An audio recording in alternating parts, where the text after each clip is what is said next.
And now for something completely different.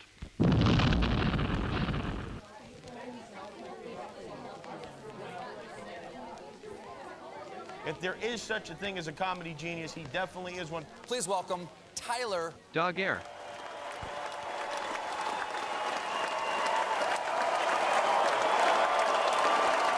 Thank you. Thank you very much. Wow, what a crowd.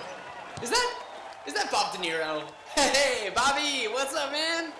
And Zendaya too? No way! Oh my God. Wow, well, better get started. Good evening, everybody.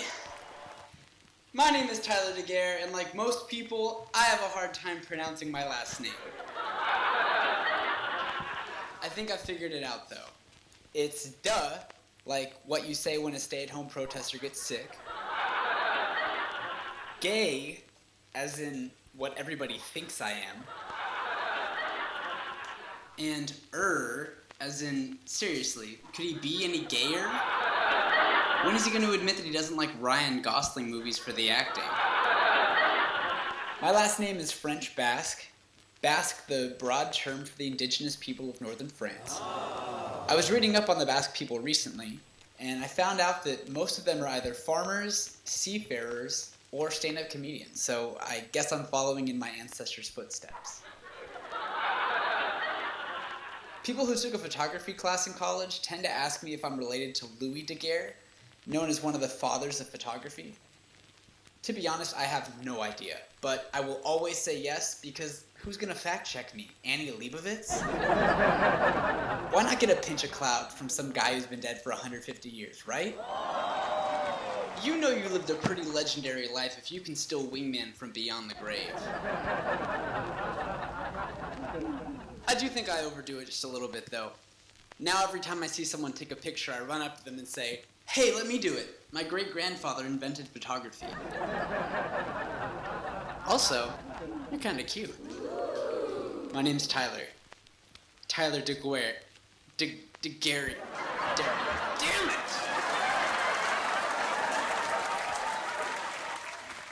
I haven't done too much of that lately, mostly because there aren't too many people outside taking pictures. Now, why's that? Coronavirus, idiot. Oh. I don't know about you folks, but I've actually been spending a lot of time inside, if you can believe that. Yeah, I haven't really seen my family or been in a group of 10 or more in a while either, but that's okay because, not to brag, I've recently come into about $1,200.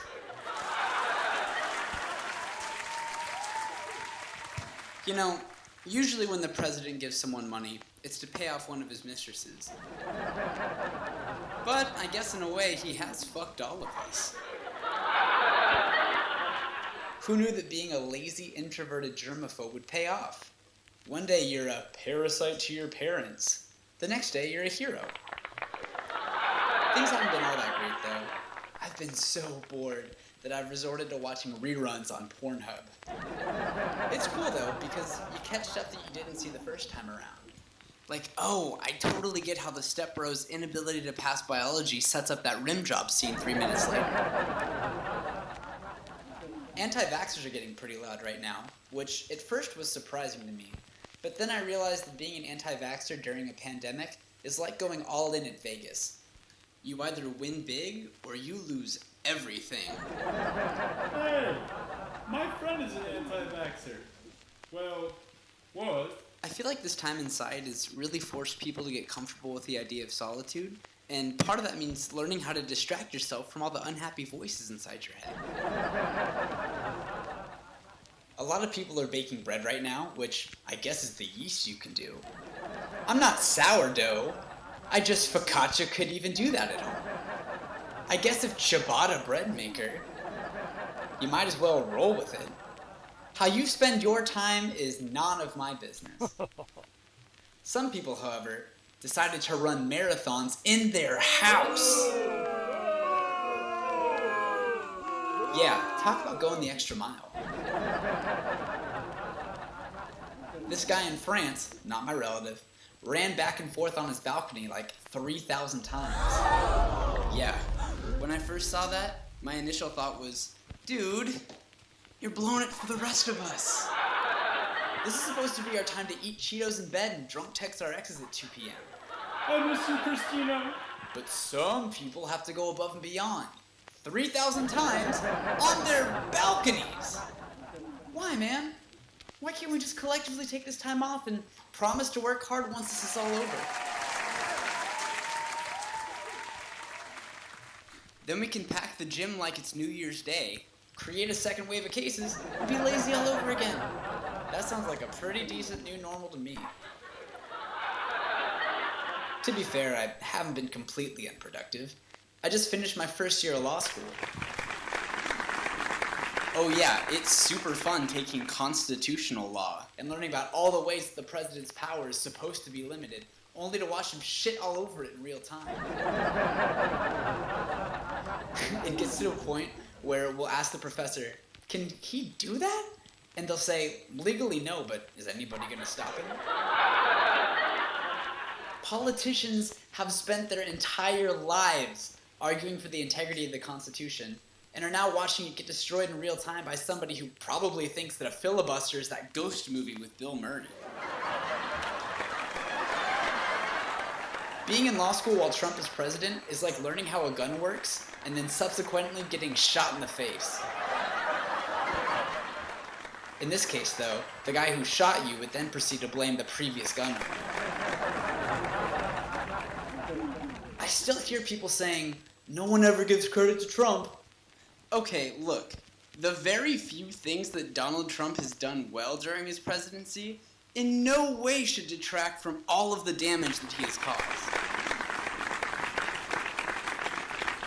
You don't get brownie points for doing one good thing every 100 bad things. Only Adam Sandler gets that kind of credit. You leave Adam Sandler out of this, you clay-aching looking motherfucker! Am I seriously getting heckled right now? This is supposed to be a private room. You look like Ellen DeGeneres if she wasn't a successful comedian. Oh God, I know that voice anywhere. Hey, how does his face mask fit on his nose? Oh, fuck. Well, gang's all here, I guess. What's the difference between this guy and coronavirus? Coronavirus actually kills! No, damn it, don't laugh. You're just encouraging them. Nice mustache. Is it sponsored by incest? I bet you got friend-zoned by your priest as a kid. Oh, God, that is inappropriate and disgusting and offensive and... Yeah, I did, but, you know, we agreed that it was for the best. You know what? No, that's it. Can somebody please get my family out of here? I don't even know how they got in. They were not invited. You're lucky I have church in the morning, or I would kick your little ass all over the stage. I used to date Richard Pryor in the 70s, you know. Now he was funny, unlike you. Yeah, get his old navy wearing ass. All right, that's enough, Grandma. Can somebody please take her home? And put her pants on, for Christ's sake. Suck my balls, you fugly hipster. Sorry about that, everyone. Back to the show. Lately, I've been trying to wrap my head around how we got here as a country, and then I moved to the East Coast and learned that America runs on Dunkin'. Hey, I fucking love Dunkin'. Maybe if America ran on leafy greens and apologizing for war crimes, we'd be in a little better place as a country right now. Also, I think Americans have proven that too much TV can be bad for you. We've grown to love reality stars so much that we decided to make one of them president. And it wasn't even Dog the Bounty Hunter. I fucking love Dog the Bounty Hunter. At the end of the day, Donald Trump is the perfect representation of America. The real America. Think about it. A place that was built off of benefiting landowning white men at the expense of poor and marginalized people. He's the myth of the American dream. A self-made man, if growing up rich and being given $1 million loan counts as self-made. The parts of America where a man in power can take advantage of women, brag about it, and still be elected to the highest position in the country, while people debate whether or not cancel culture is ruining America. America is the richest country in the world, but of course, that's easier to accomplish when you steal or exploit all the land and labor and don't give a majority of people the basic things they need to survive.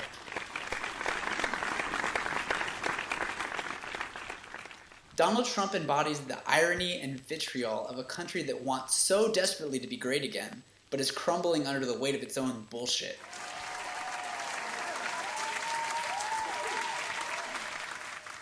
And, just like Donald Trump in November, this might be the real America's swan song. A fitting end for a country that put a man on the moon and also created the deep-fried Twinkie. What comes next is up to us, the people, to decide.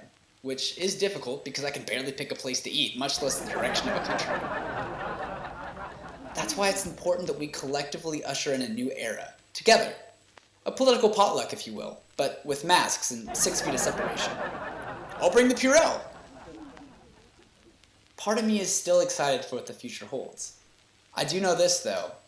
The fact that Donald Trump is still our president just proves that time machines were never anything more than science fiction. Aww. Because with everything that's gone down, you gotta think that stopping a Trump presidency is right up there on a time traveler's to-do list with getting Hitler into art school or telling JFK to duck. Aww. Democrats then had the wise idea of combating an old, creepy racist with potential cognitive decline issues with a youthful, progressive firebrand named Joe Biden. In America, we have unlimited options for salad dressings, but when it comes to picking our leader, we get 2 options. A crumbling blue cheese, or fucking Caesar for another 4 years. And Joe fucking Biden? Really? At least Hillary Clinton was younger, mentally sharp, and would have been the first female president, which would have been a big deal, even though a civilian drone strike looks the same regardless of gender. Running Biden against Trump is like trying to put out a fire with a squirt gun, and also, that squirt gun wrote the 1994 crime bill. There is some good news, though. A lot of people in this country have their heads on straight, and want a better future for everybody. Even though the stay-at-home protesters have been getting a lot of press coverage, 72% of Americans support quarantine measures remaining in effect until doctors and public health officials say that it's safe. Additionally, 60% of Americans believe in climate change, 61% believe that there's too much economic inequality in this country, and 69% of Americans are nasty little freaks.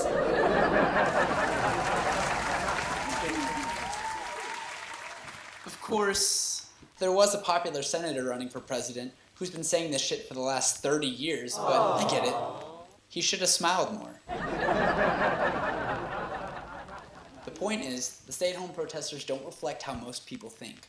Now, maybe we're all just sheeple who are drinking the same fluoride-filled water that Obama created for the KGB.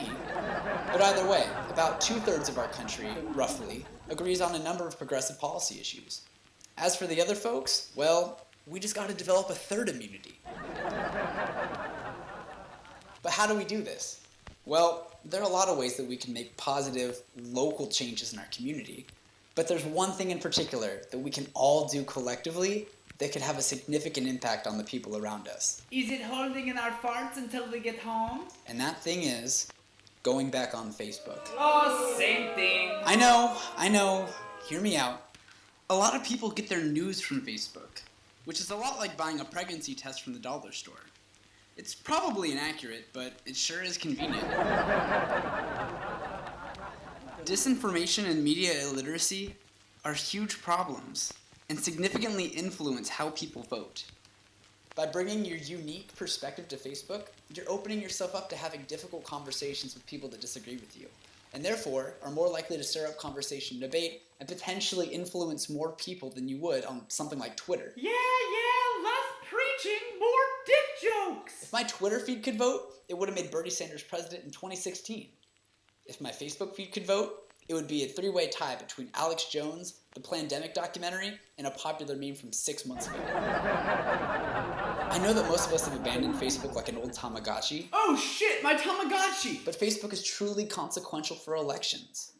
Facebook is by far the most used social media platform in the world, with over 2.5 billion accounts. Wow! Therefore, a lot of people that use Facebook vote. If we truly want to be advocates for justice, then we have to start within our own social circles and work outward. Unfortunately, that also includes arguing with your uncle about why the Me Too movement is not a leftist ploy to cover up Benghazi. Now, obviously, just because you share things on Facebook or spark up discussions does not automatically mean that you're going to change somebody's perspective. The same thing could be said for a comedy set, asshole. True change comes from having difficult conversations.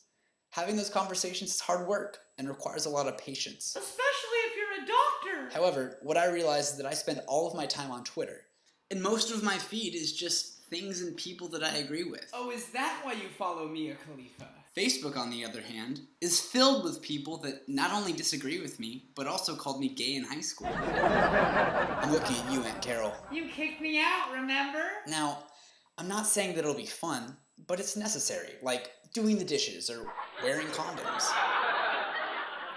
There is one big rule about returning to Facebook, though, that we have to remember. Is it no more Candy Crush? We cannot be condescending or act like we're better than any of the people that we're interacting with, because we aren't. But what if we do CrossFit? College was a transformative time for me, and it allowed me to learn and unlearn a lot of habits, mostly cocaine-related ones. Yeah, baby! And while I like to think that I've been woke my whole life, I know that's not the case. And I'm probably not so far away from being just as ignorant as anybody else. Not every person is given the same opportunities that we are, and I think it's especially important for us to remember. As a person with privilege, it's important to meet someone where they are and be compassionate. Because if you give up on a conversation with that person, who do you expect to educate them? Netflix? It certainly shouldn't fall on the backs of people who don't possess the same privileges that you do, since it's not up to them to argue for the validity of their identities. Hey man, sorry to interrupt. You're doing great out there, by the way. Everybody loves you, and it's totally a real crowd. I just thought I should let you know as your stage manager that there's another pandemic. All right, cool. Great talk. Keep killing it. Bye. Wait a minute. Come back here.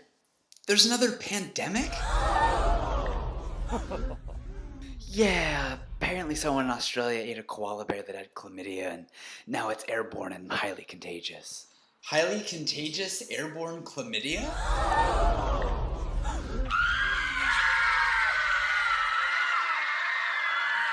Oh God, no! Everybody, it's okay. Don't panic. We'll get through this. Oh God, what do? What do I do?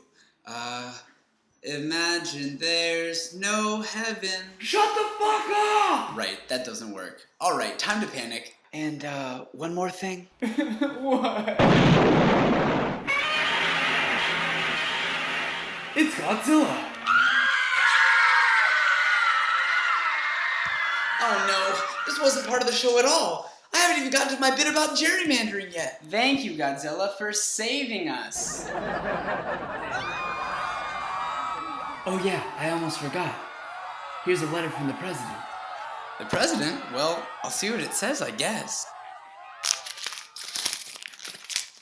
It says, the combination of airborne chlamydia and Godzilla is a tragedy. Possibly the biggest ever. But if you look at what's going on with Democrats in China, it's really amazing when you think about it. What is that even? Many smart people, you've heard them, are saying that Tide Pods could potentially combat airborne chlamydia because they're so good at fighting stains that maybe they can also fight a virus. And if you look at Godzilla, which was actually started under Obama, it's sad. But we're doing a great job and are going to reopen the economy. What? No, that is an awful idea. Oh my God. We should never listen to this president for anything. Folks, I'm so sorry, but it looks like we're gonna have to stop the show. Stay safe, and if we all make it through this, I promise I'll have more material at the end.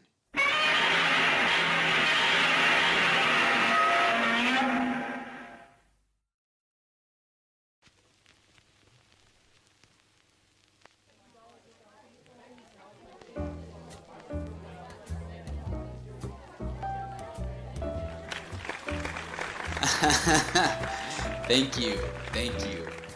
Welcome back, all my cool cats and kittens. Didn't think we'd make it this far, but here we are. I'd like to give a shout out to President Bernie Sanders for beating Godzilla to death with his bare hands and then subsequently winning the presidency. How's that universal health care treating you? Climate change who, am I right? Donald Trump, you know, that sorry loser, as we all know, died from trying to suck his own dick, high on hydroxychloroquine. You'll be happy to know, he never did reach it, folks.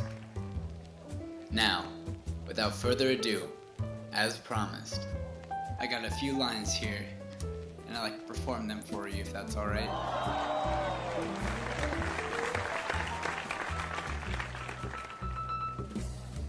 I saw a bumper sticker the other day that said, "My kid has 4 paws." What a weird way to tell someone that your child is a furry. One time, I was at a concert and this guy behind me kept yelling, "Free bird!" He was giving away cockatiels.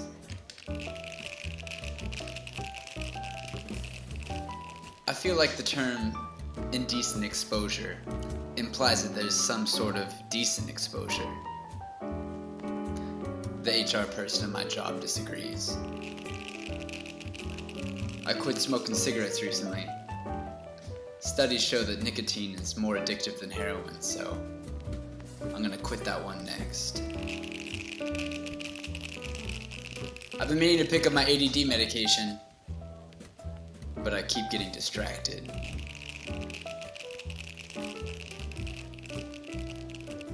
You know what they say about a detective with bad posture, right? He always has a hunch.